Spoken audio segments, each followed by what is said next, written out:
Pembangunan Indonesia diarahkan menuju pembangunan yang inklusif dengan proses dari berkelanjutan. SDGs berbicara terkait pada 17 sektor ekonomi. Inklusi salah satunya yaitu inklusi keuangan.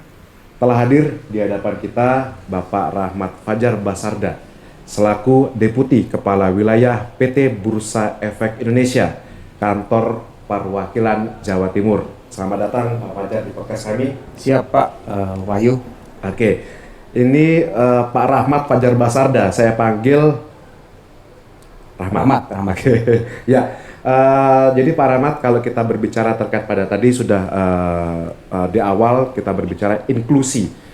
Berarti di situ ada berbagai macam sektor, baik itu sektor keuangan maupun non sektor keuangan. Hari ini kami mengangkat tema IHSG dan ilusi kolektif kapitalisme, membaca masa depan Indonesia 2045.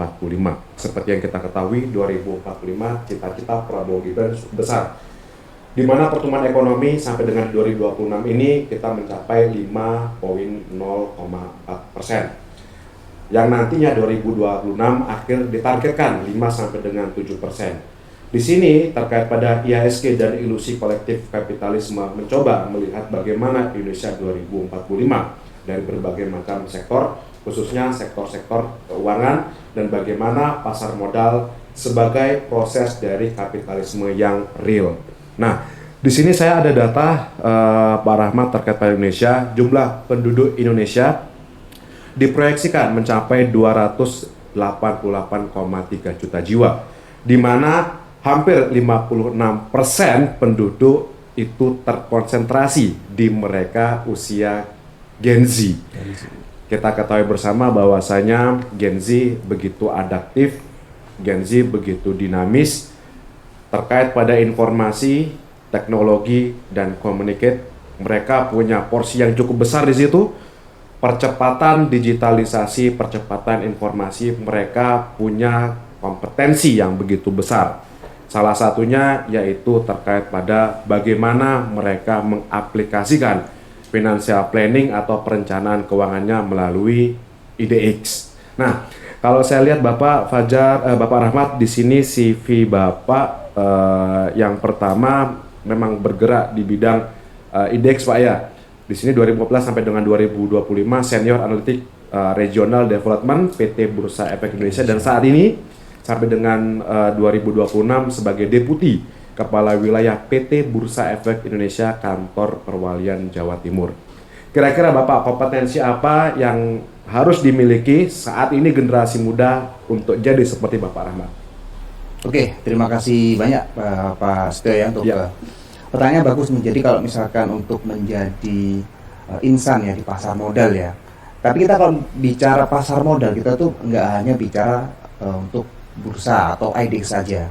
Pasar modal itu banyak bidangnya ya. Jadi maksudnya banyak institusinya. Jadi kalau pasar modal itu ada Bursa Efek Indonesia. Ada lagi nih temennya kan, ada KPII atau Clearing Penjamin Efek Indonesia.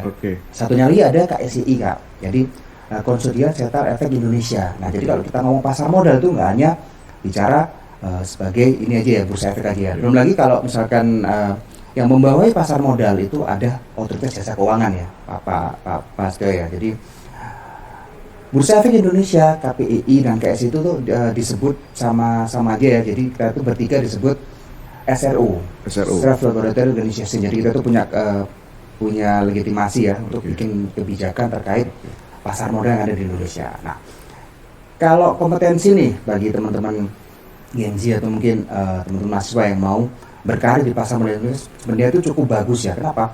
Kalau kita lihat dari jumlah expertise orang pasar modal itu masih sedikit Pak Yu. Nah, contohnya aja kalau misalkan orang pasar modal itu contohnya seperti Pak Purbaya. Nah, itu beliau itu ex orang pasar modal. Dan juga seperti ketua dari OJK yang sekarang ya, Ibu Frederica itu juga itu malah mantan dari direktur basic pasar modal. Nah, jadi kalau misalkan teman-teman nih mau berkarir di pasar modal itu nggak hanya di SRU, nggak hanya di OJK, tapi bisa di perusahaan-perusahaan efek, banyak banget ya, dan juga ada banyak perusahaan-perusahaan manajer investasi atau mungkin mau jadi investor banking, jadi cukup luas. Kalau misalkan kita mau berkarir di pasar modal. Jadi kuenya tuh masih besar, masih banyak nih, bisa dinikmati kita semua. Nah, kemudian tapi kalau misalkan kita mau berkarir di pasar modal itu harus punya istilahnya punya SIM nih, Pak Seto ya. Jadi surat izin mengemudi ya. Jadi biasanya nih kalau yang dibutuhkan ya dari pelaku pasar modal itu biasanya punya sertifikasi ya. Sebagai yang pertama bisa sebagai wakil perantara pedagang efek gitu kan. Jadi kita punya pemenang nih untuk ikut bekerja sebagai broker misalkan di sekuritas ya, itu bisa. Atau kita mau bekerja sebagai fund manager, kan? Itu bisa kita punya namanya sertifikasi wakil manajer investasi gitu kan ya. Dan juga atau kita mau jadi bergabung sama perusahaan yang meng-IPO-kan sebuah ini ya, sebuah perusahaan mau IPO, kita tuh mau bantu ini perusahaan itu untuk IPO. Jadi butuh apa? Butuh investment banking ya. Nah, itu bisa mencoba mengambil sertifikasi itu wakil penjamin emisi efek. Cukup banyak ya.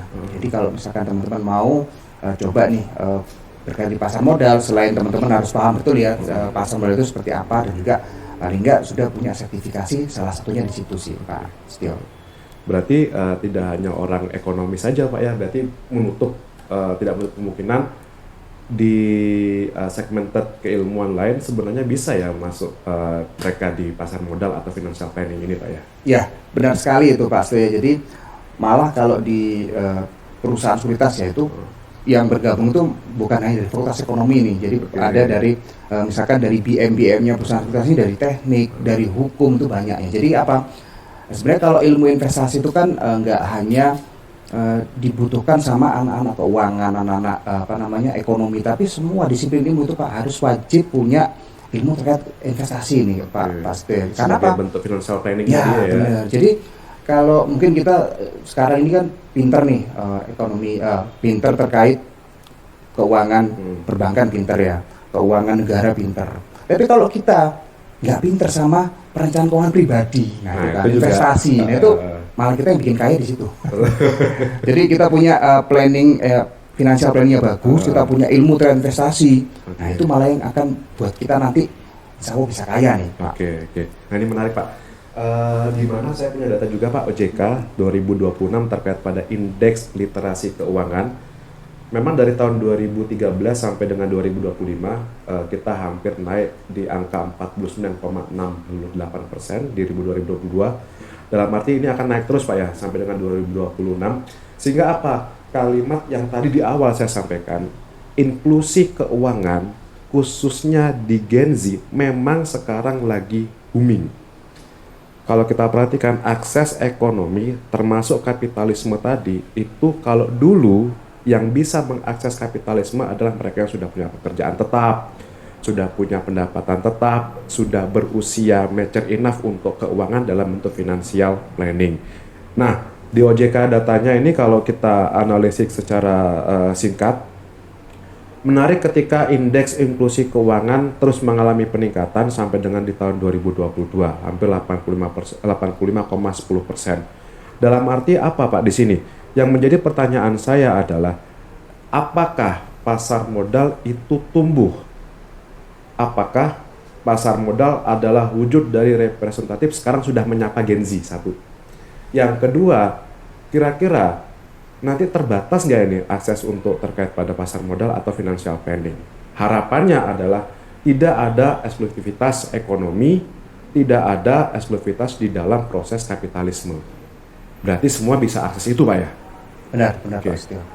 Baik, jadi terima kasih nih Pak pertanyaannya. Jadi kalau misalkan kita coba runtut ke belakang nih Pak ya. Nah, jadi kan kalau pasar modal itu kan bertemunya perusahaan nih yang butuh dana jangka panjang ya, sama masyarakat yang butuh saran investasi. Jadi masyarakat ini maunya mengembangkan asetnya. Nah, perusahaan ini maunya mengembangkan ekspansi perusahaannya. Nah, ketemulah di pasar modal nih ya.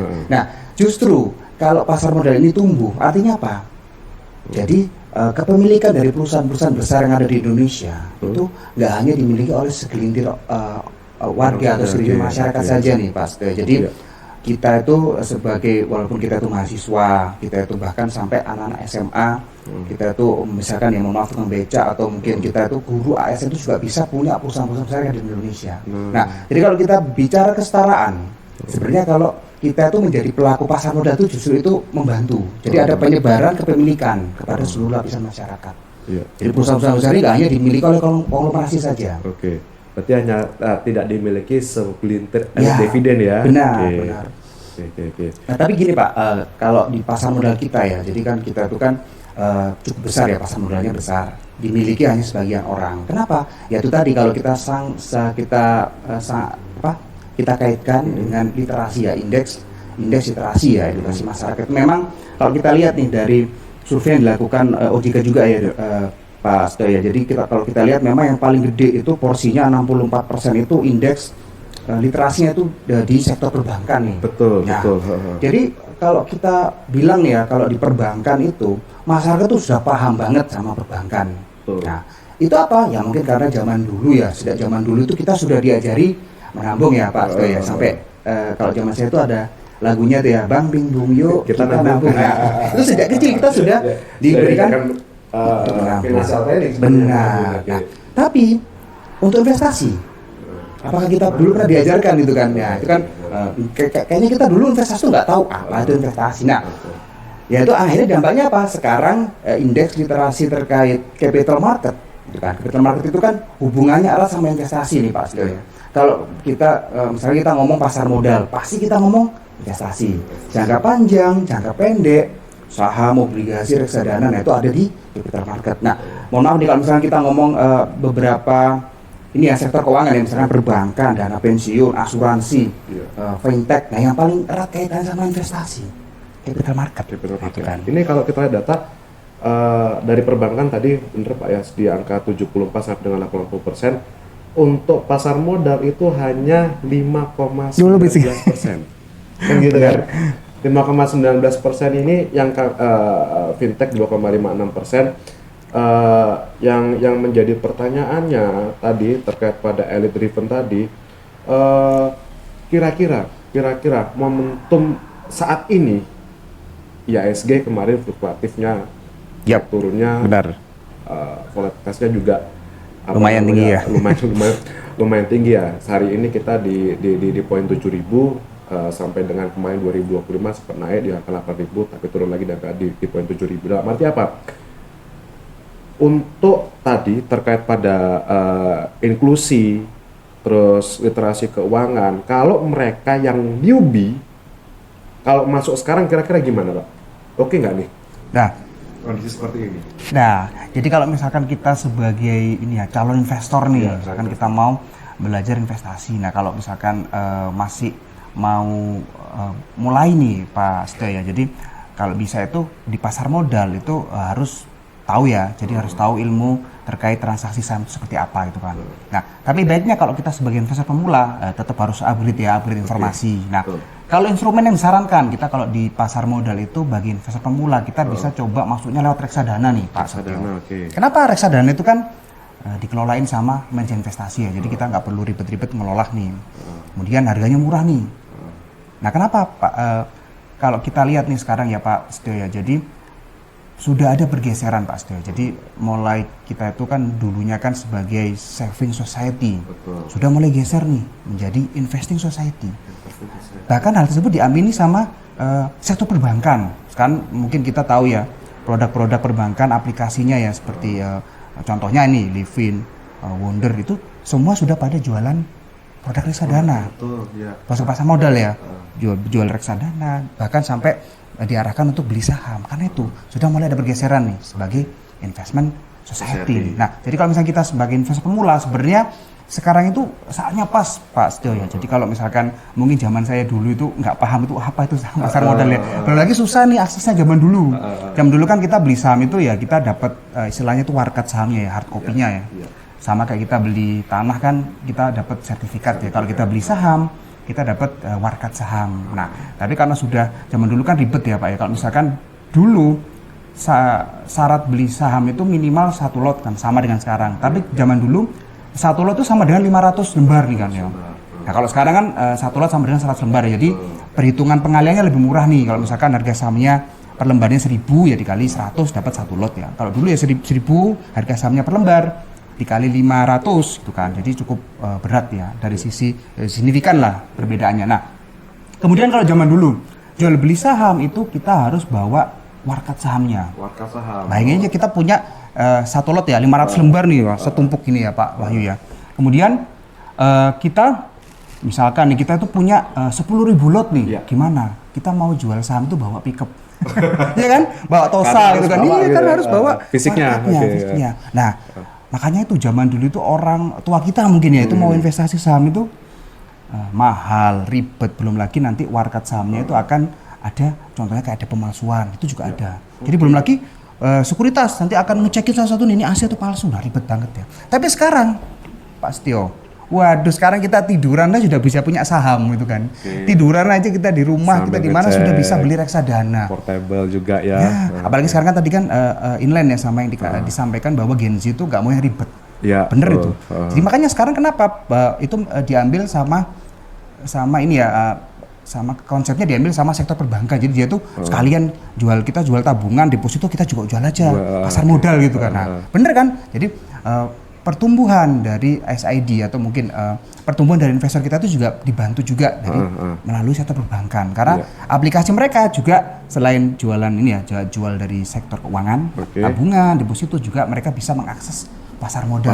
Jadi kalau sekarang mau join sebagai investor di pasar modal, baik itu reksadana atau saham itu sebenarnya menurut saya itu saat yang paling pas. Saat yang paling Apalagi sekarang kegiatan literasi, edukasi dan juga informasi masif. sama hal masif nih Pak Setio. Jadi cukup bisa menjadikan referensi ya bagi teman-teman yang sekarang ini lagi galau mau investasi di mana daripada masuknya kemana Pak Wahyu? Judol. Ya. Tapi jangan salah Pak Wahyu, itu mirip ya kalau misalkan kita bilang satuan saham itu lot ya, nanti salahnya ke slot. Itu bahaya. Nah, seperti itu sih Pak Wahyu. Iya, ini cukup menarik ketika kalimatnya ketika sektor-sektor tertentu itu punya penguatan. Dulu kita belajar terkait pada saham itu tadi dekat sekali dengan yang namanya judi. Ada proses gambling di situ. Tapi akademik berbicara lain. Ada keilmuan yang perlu dikuatkan di situ, di antaranya adalah seperti kita melihat melalui fundamental, kita melihat melalui technical, kita melihat melalui laporan keuangan. Ada 3 poin besar di situ. Nah, kembali lagi Bapak. Kita berbicara terkait pada fundamental Pak ya. Di sini komposisi PDB Indonesia dengan harga IHSG 7.000, GDP kita itu peningkatannya sebenarnya years on years-nya dari tahun 2024 sampai dengan 2026, 2 tahun berjalan ini, sebenarnya GDP kita naik sampai dengan 5%. Menariknya pada saat kita berbicara makroekonomi, dulu kita berbicara terkait PAY sama dengan C plus I plus G. C-nya konsumsi rumah tangga kita naik sebenarnya sampai dengan 0,5%. Government expenditure, pengeluaran pemerintah kita naik sekitar 5,3%. Investasi menariknya di data saya 2025 BPS 6,9%. Lebih tinggi daripada konsumsi, lebih tinggi daripada government expenditure, bahkan ekspor dan impor. Ekspor impor memang di atasnya kita karena Indonesia pasti punya komoditasnya pasti dipush ke arah ekspor, dan juga kita ketahui impor kita juga tinggi. Yang menariknya tadi investasi kita itu mendekati ekspor dan impor, yaitu sebesar 6,9%. Dalam arti apa? Apakah ada pola yang disebut sebagai having of money? Dalam arti apa? Masyarakat Indonesia dia lebih mengutamakan investasi dan menahan konsumsinya. Kalau dari data komposisi PDB di Indonesia, apakah seperti itu? Kalau kita lihat dulu Indonesia terkenal sebagai negara yang konsumtif, tapi sekarang Indonesia sudah mulai berpikir lebih. Indonesia sudah berpikir terbuka. Nilai investasi kita nilainya cukup besar, 6,9%. Gimana itu kira-kira? Apakah ada pola di situ? Karena apa, kita berpikir bahwasanya IHSG adalah representatif ekonomi. Ternyata tidak, ekonomi kita naik, IHSG kita kemarin turun. Padahal selama ini perjalanan waktu IHSG naik, ekonomi juga naik. Apa yang terjadi? Ya, terima kasih ya, menarik nih Pak Setio ya. Jadi kalau kita bicara pertumbuhan investasi ya. Jadi memang sebenarnya dari konsep investasi ya, kalau kita sandingkan dengan pertumbuhan ekonomi. Pertumbuhan ekonomi di angka kisaran 5% ya. Betul. Sedangkan investasi di kisaran 6% nih pertumbuhannya. Itu berarti konsepnya benar nih Pak Wahyu. Kenapa? Kalau seorang ya, misalkan kita orang asing nih mau investasi di Indonesia. Nah, kita kan pasti cari instrumen yang keuntungannya harus di atas pertumbuhan ekonomi dong. Iya. Nah, kalau misalkan kita investasi di Indonesia keuntungannya di bawah tingkat pertumbuhan ekonomi, berarti masih belum maksimal investasi kita. Nah, jadi kenapa? Investasi pasti akan menjadi ini ya leading ya. Jadi dia itu looking forward nih. Betul. Jadi investasinya itu harus di atas pertumbuhan ekonomi, karena itu nanti akan menjadi motor penggerak bagi pertumbuhan ekonomi. Betul. Jadi pertumbuhan ekonomi yang ngikutin nih sama investasi. Nah, itu sudah benar sebenarnya. Nah, tapi kalau kita lihat nih IHSG sebagai barometer ya pertumbuhan ekonomi. Nah, kalau kita lihat nih Pak Wahyu, jadi kalau kita lihat dari ini ya jumlah investor pasar modal dulu nih. Jadi kalau kita lihat dari jumlah investor pasar modal itu di Indonesia itu sudah mencapai 20 juta ke atas gitu kan. Tapi belum sampai 25 juta. Nah, artinya apa? Pasar modal itu hanya dimiliki 20 juta orang di Indonesia gitu kan. 83 juta. Dari 200 itu hanya 7%-an.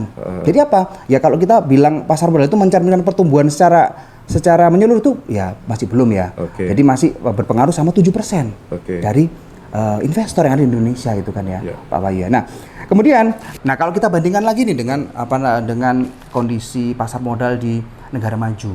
Nah, kalau kita lihat ya pergerakan IHSG di bursa luar negeri. Bursa bukan IHSG ya, namanya indeks lain ya. Jadi mereka itu pertumbuhannya nggak akan masif gitu kan, karena mereka itu jadi pertumbuhan di IHSG pasti akan mencerminkan pertumbuhan ekonominya. Nah, karena memang pengguna pasar modal itu sudah besar. Basisnya besar. Nah, sedangkan kita hanya 7% dari total jumlah penduduk. Jadi pengaruhnya ya 7%. Gitu kan. 7%. Betul. Tapi kalau kita lihat ini Pak Wahyu, menarik ya. Jadi kalau kita lihat dari bukan IHSG ya, jadi kita lihat dari market kapitalisasi pasar. Nah, bursa kita tuh sudah mencapai sekarang 12.000 triliun market cap-nya. Nah, akhir 2025 itu sudah mencapai 16.000 triliun. Nah, padahal sasaran kita di rencana RPJM apa sih katanya Mas? RPJMD apa RPJMN? RPJM yang ini ya yang sampai 2030. Oke. Nah, itu kita itu targetnya 2029 itu mencapai 20.000 triliun. Nah, sekarang 2025 kemarin kita sudah 16 triliun. Jadi pertumbuhannya masif sebenarnya. Tapi karena kemarin ada gejolak pasar ya. Nah, namanya kalau pasar modal kan kita kan bahas pasar berarti Pak Wahyu ya. Jadi kalau pasar itu kan ya sesuatu pasti bisa terjadi ya, bisa turun, bisa naik ya. Jadi kalau kita ngomong pasar modal, kita nggak bisa ngomong pasar modal naik terus, nggak bisa. Kita ngomong pasar modal, kita nggak bisa ngomong pasar modal itu turun terus, nggak bisa. Jadi pasti fluktuatif. Pasti. Nah, tapi kita lihat nih, apa penyebabnya dia itu fluktuatif. Nah, mungkin kalau ada seperti dulu pandemi, nah itu jelas ya, karena ada isu yang fundamental. Tapi kalau kemarin, kemungkinan isunya hanya geopolitik dan sebagainya. Nah, tapi kalau misalnya perang itu bisa Pak, perang. Tapi kemarin kan isunya yang paling bikin turunnya drastis itu karena ada isu dari MSCI nih. Jadi MSCI itu menilai bahwa pasar modal kita itu masih belum transparan gitu kan. Nah, itu menarik ini Pak, kalau misalkan kita bahas ya. Jadi MSCI itu ibaratnya kalau teman-teman mau ini ya, mau nyetel musik, dia itu seperti Spotify nih. Dia itu punya playlist ya. Jadi dia itu bisa memasukkan nih lagu-lagu apa yang bisa dinikmati sama pendengarnya. Nah, sedangkan MSCI punya subscriber yang gede gitu kan, investornya besar. Nah, jadi kalau misalkan lagu kita nggak dimasukkan situ, akhirnya apa? Terjadi capital outflow gitu kan. Nah, tapi MSCI bisa dijadikan sebagai salah satu indikator ya Pak ya. Dalam arti tadi balik lagi ke playlist, tapi bukan peringkat akreditasi, bukan. Jadi lebih ke ibaratnya pilihan ya, top 5 atau apa gitu kan. Jadi kalau misalkan kita harus lihat nih isunya, volatilitasnya karena isu fundamental, isu ekonomi ya gitu kan, atau mungkin karena isu sesaat aja gitu kan, isu yang teknikal gitu. Nah, tapi itu bukti kan sekarang kan setelah turun ya sudah mulai naik lagi nih. Sudah mulai lagi indeks kita itu. Seperti itu sih Pak. Ini Pak, kalau saya lihat di sini hari ini Pak ya, per hari ini kita punya 11 sektor IHSG. Kalau diperhatikan memang yang paling good sih industrial Pak ya. Di sini angkanya 4,29% positif. Diikuti oleh finansial 3,02% dan infrastruktur itu 1,94%. Yang diikuti lagi basis industri 1,96%. Dalam arti apa Pak? Kalau kita mau sekarang eh, melihat terkait pada penguatan sektoral. Penguatan sektoral kemarin saat ini kita kondisi geopolitik salah satunya yaitu terkait pada oil dan seterusnya, harga minyak naik dan seterusnya. Kemarin juga kita ada penurunan nilai rupiah sampai dengan di 17.000. Kira-kira Pak, sektor apa yang oke? Apakah industrial di angka plus 4,29% nanti ini bisa bertahan ketika saat ini kan sekarang sudah perang juga sudah mulai mereda. Apakah sektor ini masih menjadi sektor pilihan? Apakah nanti sektor finansial akan bisa menggantikan sektor industrial? Karena kemarin sudah hampir 1 bulan ya sektor finansial itu terombang-ambing gitu. Terombang-ambing seperti itu. Kira-kira kalau dari sebelah sektor itu mungkin kalau bisa kita analisis seperti apa pada saat kondisi geopolitik ini. Ini mohon maaf sedikit disclaimer, ini bukan mengajak untuk pilihan sektoral ya, tapi sebagai bentuk dari edukatif. Kira-kira analitik kita saat ini untuk sebelah sektor IHSG seperti apa? Oke, terima kasih ya Pak Wahyu. Jadi kalau kita bicara krisis nih Pak Wahyu ya, jadi kalau kita bisa krisis ya, dulu itu kan pernah ada krisis yang belum lama ini kan ada pandemi COVID. Betul. Nah, pada saat itu kondisinya market kita tuh turun nih Pak. Jadi market kita turun, kita tuh sebenarnya sudah nggak ada nggak berpikir positif kan. Ini kayaknya nanti pasar modal bakal susah nih. Tapi ternyata beda. Jadi setelah dia itu turun drastis, malah jumlah investor kita tuh meningkat. Jadi pertumbuhan jumlah investor pasar modal itu yang paling besar pada saat puncak-puncaknya pandemi nih Pak. Kan ya. Kenapa? Karena itu tadi adanya kemudahan dalam digitalisasi. Kan? Jadi kalau pada saat pandemi itu orang kan nggak bisa kemana-mana nih ya. Jadi sudah dibatasin nih, jaraknya dibatasin, ada PPKM dan lain-lain. Tapi mereka tetap harus cari duit nih kan, Pak Wahyu. Jadi apa? Pasar modal sebagai salah satu sarana yang bisa membantu masyarakat mendapatkan pendanaan pada saat itu. Nah, terus kita lihat lagi nih Pak. Jadi kalau kita sebagai investor nih yang bisa menangkap kondisi ekonomi makro, nah ini harus berkaitan ya. Jadi ekonomi makro dan pilihan investasi itu sebenarnya bisa klop, benar itu. Jadi contohnya nih Pak Wahyu, kalau waktu itu kan krisis karena ada masalah kesehatan. Betul. Kan? Jadi benar. Naik itu sektor kesehatan naik drastis. Kesehatan, farmasi ya, rumah sakit itu jadi top leading dari kenaikan IHSG gitu kan pada saat itu. Gitu kan. Sektor kesehatan naik. Nah, sama dengan sekarang. Jadi kalau kita pinter ekonomi makro nih, sekarang ini penyebabnya karena perang nih. Kalau perang itu apa? Biasanya harga komoditas seperti emas itu akan naik gitu kan. Nah, kalau orang yang pinter sama ekonomi makro pasti dia sudah menangkap. Ini pasti emas akan naik. Kan, ya. Tapi hati-hati juga Pak ya, kadang kemarin ini kita anomali juga ya. Dalam arti logam mulia benar naik sampai dengan pertengahan Ramadan 2026, tapi pada saat setelah 1 Syawal turun. Padahal kondisi lagi krisis kan gitu, lagi krisis geopolitik kita seperti itu. Juga sebenarnya berbanding lurus dengan pasar modal di emiten emas atau sebagainya itu. Jadi itu benar Pak. Jadi kalau kita tadi kan bahas masalah komoditas nih, tapi kita lihatnya bukan komoditasnya, tapi kita lihat dari tambangnya gitu kan, perusahaannya. Nah, tapi kalau ini emas naik, pasti yang paling untung adalah saham tambang emas itu kan. Nah, bener, setelah emas naik, saham pertambangan emas itu naik Pak. Seperti Antam, BRMS dan lain-lain itu naik. Nah, kemudian kita analisa lagi nih, kalau perang ini berarti yang akan naik lagi pasti oil. Gitu kan. Bener, sektor teknologi. Apalagi ada Teluk Eber.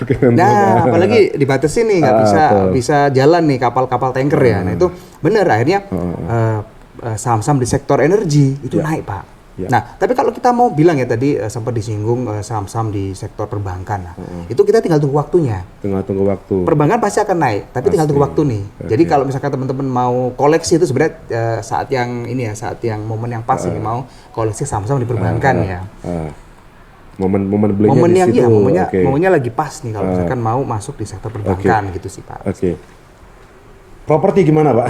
Nah kalau properti biasanya kaitannya sama ini ya suku bunga ya. Misalkan ada stimulus yang positif terhadap kebijakan suku bunga, biasanya sektor properti itu akan ngikutin nih. Nah, tapi kalau kita lihat sekarang itu yang bagus lagi ini Pak, sektor tekstil itu juga Tekstil, bagus. oke ya. Tekstil bagus. Nah, kemudian kalau teknologi itu menurut saya itu tetap akan terus bagus ya, walaupun mungkin lagi sideways, pasti nanti akan berkembang. Soalnya namanya teknologi itu pasti dibutuhkan ya. Di setiap negara itu pasti dibutuhkan. Teknologi juga bagus. Nah, kalau berbicara tadi dari Pak Rahmat sudah menyentil sedikit kebijakan. Kebijakan apa Pak yang sudah diambil pemerintah Pak? Kira-kira sampai dengan saat ini perjalanan waktu pemerintah sudah mengeluarkan kebijakan apa? Mulai dari MSCI yang dapat saya katakan ada isu sendiri sehingga apa orang memilih MSCI di akhir 2025 sampai dengan 26 muncul lagi ada saham di luar MSCI tapi saham dengan indikator saham Konglo. Saham Konglo itu kalau kita perhatikan kaum BPJS ya beli pagi jual sore. Oh sekarang kebalik ya, beli sore jual pagi ya. BSPJ.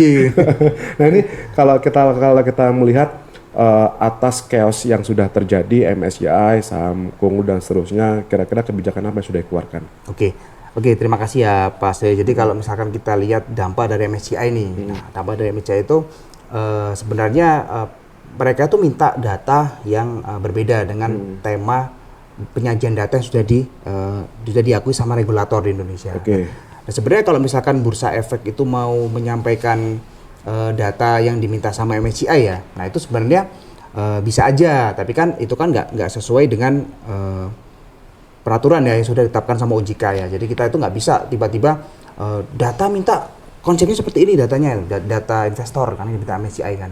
Terus kita kasih itu nggak bisa Pak, karena sudah ada peraturannya itu kan. Apalagi itu provider asing ya, jadi kita ada isu ini ya perlindungan data pribadi juga ada di situ. Nah, kemudian sehingga apa kebijakan pemerintah ya pasti ya harus merubah yang dirubah apa regulasinya. Nah, itu dirubah. Jadi yang awalnya free flow kita itu harus 7,5% kan, harus menjadi 15% wajib. Betul. Free flow-nya seperti dirubah. Akhirnya apa? Banyak langkah-langkah yang diambil sama otoritas terkait pasar modal. Salah satunya adalah free flow dan juga ada 8 langkah kalau nggak salah itu Pak Wahyu ya. Nah, kemudian tapi kan kalau kebijakan itu kan nggak bisa serta-merta langsung bisa diadopt ya sama emiten kita ya. Jadi OJK pun juga bikin ini ya, kalau misalkan nggak bisa mengadopsi kebijakan 15% free flow, nah itu kita siapkan nih exit plan gitu kan. Sebenarnya juga gimana ya, ya bagus tapi ya kok kasihan gitu kan ya jadi nah, tapi tetap harus kita penuhi Pak.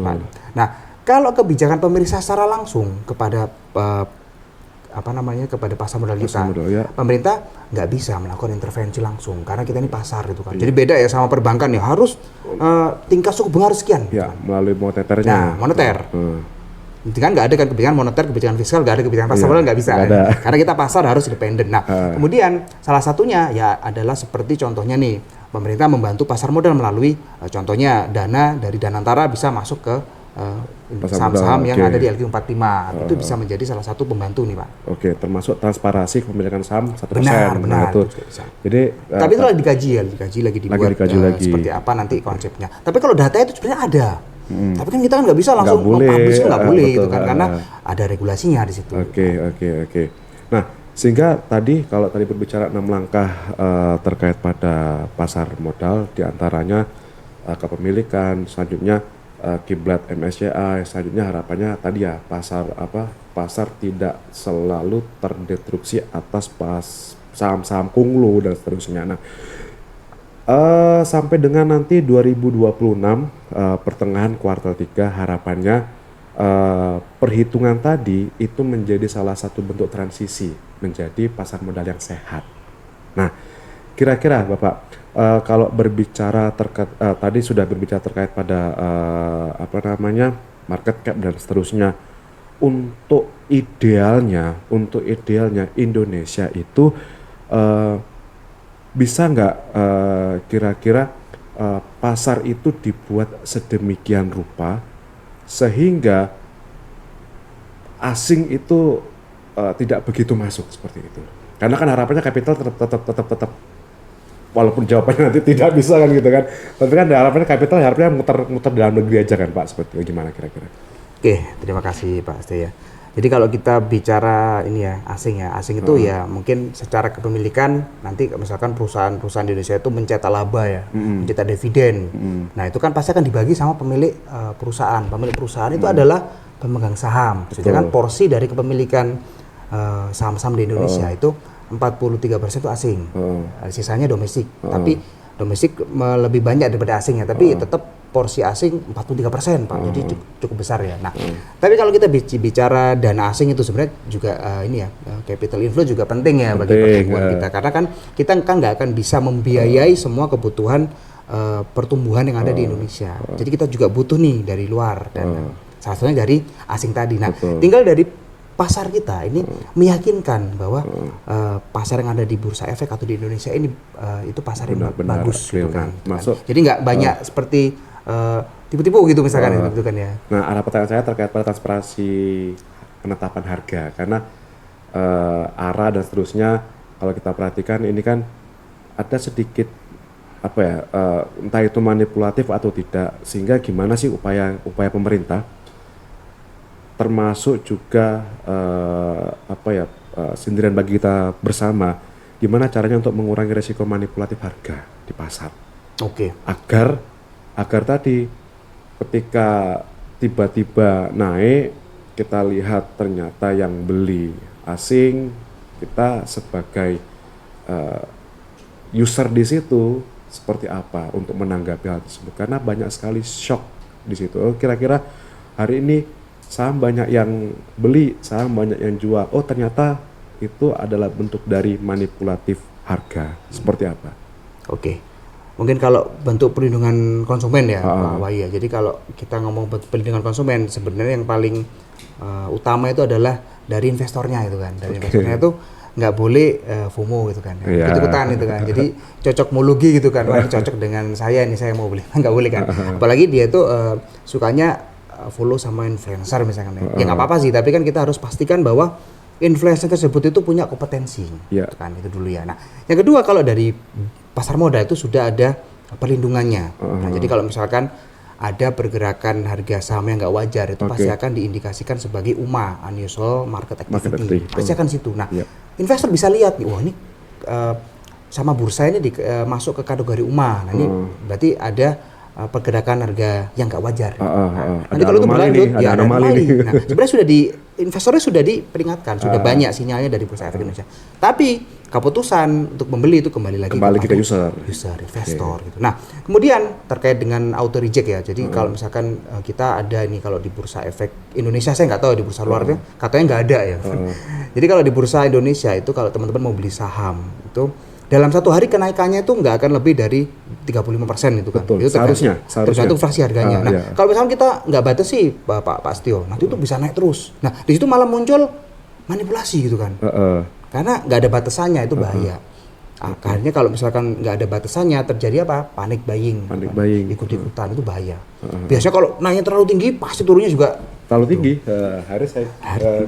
Itu bahaya. Makanya di pasar modal ada istilahnya auto reject atas ya. Jadi ke harga saham itu nggak akan naik lebih dari 20%, 25% sama 35%. Itu tergantung dari harga sahamnya berapa. Nah, kemudian turun pun juga sama. Turun pun nggak akan bisa lebih turun daripada 15% dari harga pada saat hari itu. Sama ya. Jadi kalau misalkan turun terus, ya kasihan ya investor ya. Nanti jadinya apa? Panik selling gitu. Itu juga kasihan. Nah, kemudian di Bursa Efek Indonesia sebenarnya juga sudah ada ini Pak, notasi khusus. Jadi kalau misalkan perusahaan tersebut ada catatan dari Bursa Efek yang misalkan dia itu terlambat menyampaikan laporan keuangan, nah, itu pasti akan diberikan notasi. Misalkan L itu late post ya, late menyerahkan laporan keuangan. Itu ada tulisannya kecil gitu di atas itu ada. Nanti teman-teman jadi itu menjadikan indikator ya. Jadi teman-teman tuh mau beli atau enggak gitu. Kita lihat dari Bursa Efek apakah saham tersebut itu ada warningnya gitu kan. Nah, itu bisa jadi salah satu perlindungan juga bagi investor. Tapi yang paling penting tadi dari investornya sendiri. Itu yang paling penting. Paling penting itu yang benar-benar investor memang harus membaca beberapa kondisi, kondisi fundamental, kondisi teknikal dan seterusnya. Karena kalau kita bicara beli saham perusahaan itu biasanya yang dibeli itu bukan hanya kondisinya sekarang, tapi juga prospeknya ke depan. Nah, itu biasanya yang dilihat dari kacamata konglomerasi. Konglomerat itu pasti lihatnya ini sahamnya jelek kok dibeli sama konglomerat. Nah, kita nggak tahu ternyata dari kacamata mereka ada prospek perspektif yang lain. sangat bisa menguntungkan gitu kan. Nah, itu beda. Makanya kalau kita kadang-kadang ikut-ikutan ya, kita soalnya itu. Sekarang kita nggak tahu. Makanya itu tetap kalau di pasar modal itu tetap harus banyak belajar, apalagi kalau pasar modal ini selalu dinamis. Betul. Dan juga ada 956 perusahaan itu, ini mau pilih apa itu. Jadi cukup harus tetap banyak ini membaca atau belajar. Iya, iya. Oke Pak, kita kembali lagi ke tema. Di sini kita mengangkat tema terkait pada proses dari Indonesia Emas. Ini agak berat nih. Prabowo Gibran bilang hilirisasi adalah bentuk dari penguatan Indonesia Emas. Pragib bilang salah satu bentuk penguatannya melalui secara seutuhnya bentuk kesejahteraan dan berbagai macam sektor ekonomi. Kalau bicara sektor ekonomi yang ada di PDB, ada 17 sektor ekonomi, maka semua diarahkan kepada hilirisasi untuk menuju Indonesia Emas 2045. Di antaranya yaitu diupayakan sedemikian rupa menekan impor, dimaksimalkan sedemikian rupa untuk ekspor, ditekan sedemikian rupa proses dari belanja negara yang sifatnya non produktif, dan diupayakan untuk penguatan hilirisasi. Kalimat hilirisasi ini menjadi salah satu kalimat penguat. Kira-kira atas 11 sektor tadi yang di pasar modal, kalau berbicara hilirisasi, sektor apa yang menjanjikan? Di antaranya, kalau berbicara energi, kita lagi booming-booming kan Indonesia. Tapi ada kenyataannya untuk emiten energi juga sekarang juga lagi loyo. Kira-kira seperti apa? Apakah isu hilirisasi ini masih menjadi isu trending sebagai bentuk dari portofolio ke depan? Kira-kira seperti apa, Pak Ocar? Dan juga di sini saya punya beberapa data terkait pada penguatan pemilihan dalam sektor, baik itu sektor di pasar modal ataupun sektor real. Di sini indeks keyakinan konsumen sebenarnya di tahun 2025 dengan tahun 2024, indeks keyakinan konsumen di 2025 itu mengalami penurunan. Banyak hal dalam arti yaitu bagaimana kondisi yang mencerminkan konsumsi rumah tangga yang relatif rendah dibandingkan 2 tahun sebelumnya, 2023 dan 2024. Dalam arti indeks keyakinan konsumen di tahun 2025 angkanya itu kisaran 118 sampai 127. Perspektif ekspektasi masyarakat ke depan rendah. Berarti kan udah nggak percaya hilirisasi nih.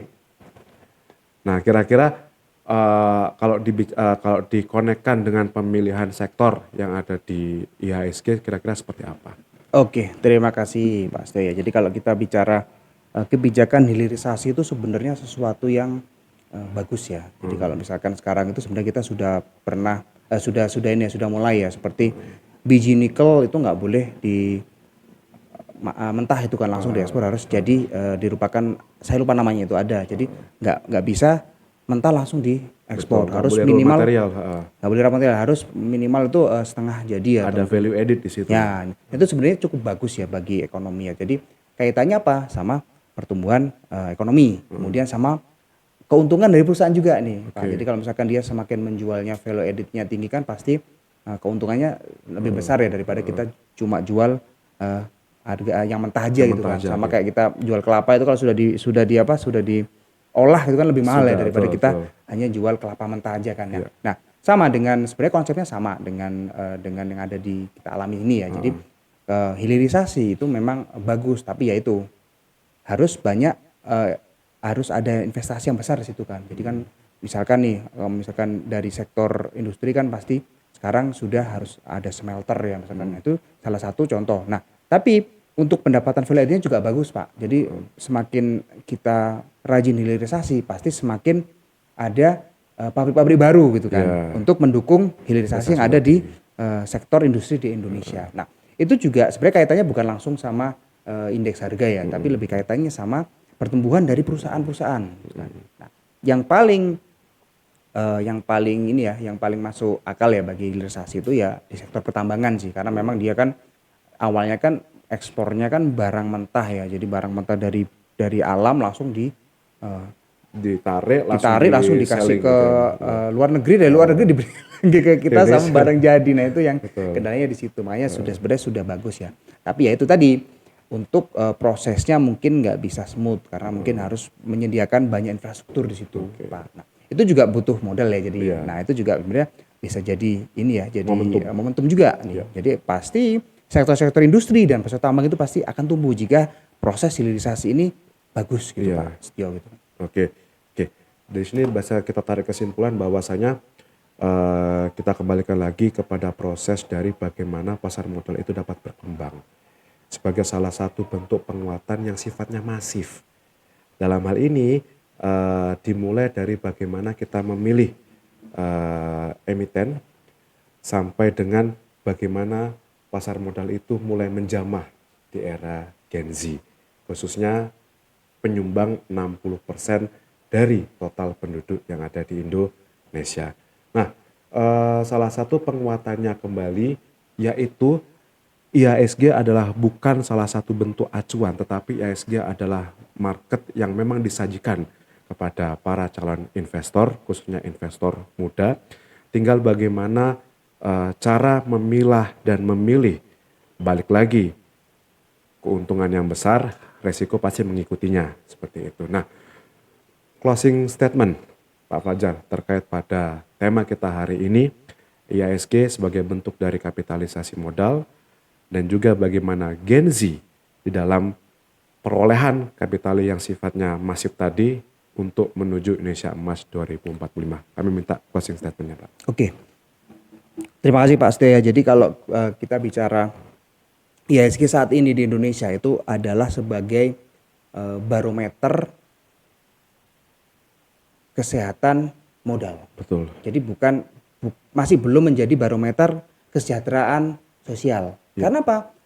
Karena pengaruh pasar modal kita itu masih diserap sama hanya 7% masyarakat di Indonesia, itu kan. Jadi kenapa?